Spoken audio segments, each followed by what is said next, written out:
Hello everyone, আজকে আমরা দেখব জাতিক ইজিতে কিভাবে মেটা পিক্সেল সেট আপ করা যায়। প্রথমেই চলে আসবেন অল টুলসে, মেটা বিজনেস স্যুটে গিয়ে স্ক্রল করে নিচে যান, এরপরে ক্লিক করবেন অ্যাডস ম্যানেজারে। অ্যাডস ম্যানেজারে ঢোকার পর ক্লিক করবেন বিজনেস সেটিংসে।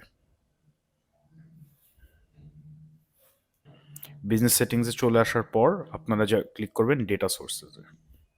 ডেটা সোর্সে গিয়ে ক্লিক করবেন ডেটা সেটসে। ডেটা সেটসে গিয়ে ক্লিক করবেন অ্যাডে। আমার যেহেতু অলরেডি পিক্সেল ক্রিয়েট করা আছে, আপনারা দেখতে পাচ্ছেন জাতিক ইজি পিক্সেল, আমি তাই নতুন করে ক্রিয়েট করব না, কিন্তু আপনারা এখানে নেম দিয়ে আপনাদের যে কোনো নেম দিতে পারেন, আপনাদের ওয়েবসাইট অনুযায়ী নেম দিতে পারেন। এই ডেটা সেটটাকে করে ক্রিয়েট বাটনে ক্লিক করলে এরকম একটা পিক্সেল এসে পড়বে, ক্রিয়েট হয়ে যাবে। এরপর আপনারা যে এখানে আইডিটা দেখছেন, এটা হচ্ছে ডেটা সেট আইডি, এটাকে কপি করে ফেলুন।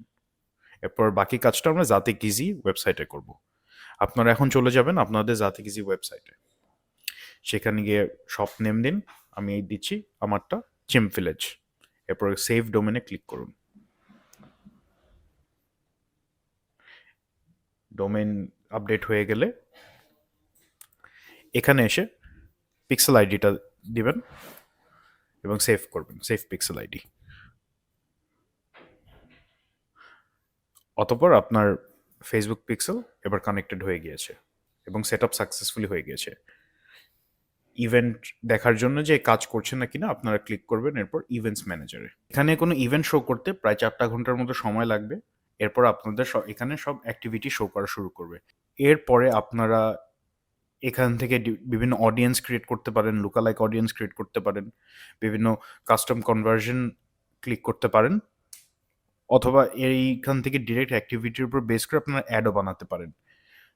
তো এটাই ছিল পুরো ভিডিও, আশা করি আপনাদের অনেক হেল্পফুল হবে।